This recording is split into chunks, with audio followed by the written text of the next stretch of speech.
Automobilise, la solution de gestion et de facturation pour les TPE-PME présente. Sud Radio, c'est bon à savoir. Automobilistes, soyez vigilants au mouse jacking. Depuis quelques années, c'est devenu l'une des méthodes les plus utilisées pour voler une voiture et ce sans forcer la portière ni même briser une vitre. Bonjour Moundir Guénou. Bonjour. Et merci d'être avec nous sur Sud Radio. Vous êtes expert automobile, directeur France de Car Vertical qui permet de vérifier rapidement l'historique d'une voiture. Expliquez-nous déjà, c'est quoi ce mouse jacking ? Alors, le mouse jacking, c'est ce qu'on appelle aussi le vol à la souris. C'est une technique qui permet de voler une voiture sans effraction visible par piratage informatique. Par piratage informatique, c'est-à-dire concrètement, ça se passe comment s'y prend le voleur pour voler comme ça une voiture avec cette technique ? Alors, je dirais qu'il y a trois techniques principales qui sont utilisées, dont la première qui serait la plus courante, c'est ce qu'on appelle l'attaque par relais. Donc, en gros, ça veut dire que vous avez deux voleurs. Il y en a un qui va capter le signal de la clé dans la maison, qui est souvent elle est placée à l'entrée ou dans une poche, dans une veste par exemple. Il va amplifier le signal avec une sorte d'antenne longue portée qui va être cachée dans son sac à dos. Ensuite, le complice, lui, qui va être près de la voiture, il va recevoir le signal et la voiture va s'ouvrir parce qu'elle croit que vous êtes le proprio et que vous avez la clé sous la main. Et puis après, étant donné que le client, étant donné que le signal est toujours relayé, l'ordinateur de bord, il va autoriser le démarrage de la voiture si on a le bouton start and stop. Et puis après, il peut partir tranquillement avec la voiture. Ça, c'est la première technique. Après, ça c'est bien sûr quand on a le start and stop. Ouais. Ensuite, après, il y a la deuxième technique. Quand on n'a pas accès à la clé digitale, enfin la clé originale, là, il va l'ouvrir avec des moyens, je dirais, plus classiques. Donc forcément, c'est un petit peu plus long. Il va utiliser donc souvent un brouilleur. À partir du moment où vous voulez, par exemple, fermer la voiture, vous êtes à un centre commercial ou à l'extérieur et vous voulez la fermer, il va utiliser un brouilleur pour empêcher le signal, de donner le signal à ce que la voiture se ferme.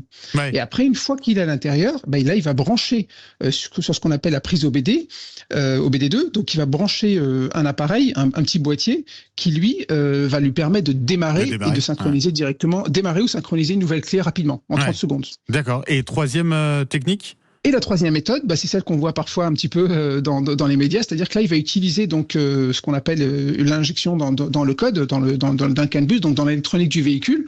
Donc ça, c'est un peu plus récent. Il va brancher un petit boîtier pour se connecter au réseau, par exemple en enlevant un phare ou bien sous les roues. Et là, donc, il a un accès physique. Donc là, en gros, il casse pas de vitre pareil, il accède par le câblage et branche son petit boîtier. Et là, ça va lui permettre de déverrouiller la voiture, d'envoyer donc il va envoyer un faux message au véhicule pour donner l'ordre au véhicule de dire déverrouille-toi, déverrouille les portes avec le petit code, une sorte de malware. Et ensuite, une fois qu'il a déverrouillé, pareil, une fois qu'il est à l'intérieur, il va envoyer une commande pour dire autoriser le démarrage du véhicule. Donc ça, c'est la troisième technique là aussi. Tout ça, c'est assez impressionnant. Comment on peut faire pour se protéger contre ce vol qui est devenu finalement la technique de vol la plus commune aujourd'hui ? Alors, comment se protéger ? C'est très simple. Déjà, dans un premier temps, on a la possibilité, ce qui revient en force, c'est de mettre une canne sur le véhicule, parce que c'est un retardateur physique. C'est quelque chose déjà de mécanique. On peut bien sûr désactiver la prise OBD2, qui permet, elle, d'éviter de brancher un appareil. Donc, c'est toujours un retardateur.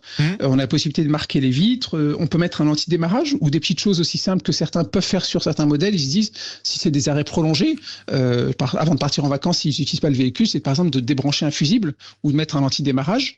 Après, ce qui marche aussi très bien, de plus en plus, c'est de mettre une dashcam, une sorte de caméra, en mode sentinelle. Comme ça, si jamais le véhicule est activé, il va être filmé côté intérieur et extérieur. Et là, on va le voir de loin que le véhicule est en train de partir. Donc ça, c'est des moyens simples. Et ben voilà. Faut être très rapidement, faut être un petit génie de l'informatique pour réussir à faire ça ou pas ? Oui et non, je dirais. Bien sûr, ce sont des outils qui sont quand même assez modernes. Il faut bien connaître exactement, dans le troisième cas, par exemple, où j'expliquais d'enlever l'optique. Là, il faut connaître un petit peu, il faut savoir exactement comment faire de façon très rapide et donc, maîtriser le geste. Donc, voilà. Sinon, après, il faut bien sûr s'équiper sur Internet, malheureusement. Ça se trouve aussi. Et puis alors, notamment, placer ses clés dans des boîtes anti-ondes, ça peut marcher aussi, Moundir Guénou. Alors oui, exactement. Merci beaucoup. Ce qu'on appelle un étui Faraday. Et ben voilà, merci Moundir Guénou, un grand merci d'avoir été avec nous ce matin sur Sud Radio. Je rappelle, vous êtes le directeur France de Car Vertical. Merci pour toutes ces explications. 6h53, allez, dans un instant, on revient avec Patrick Roger.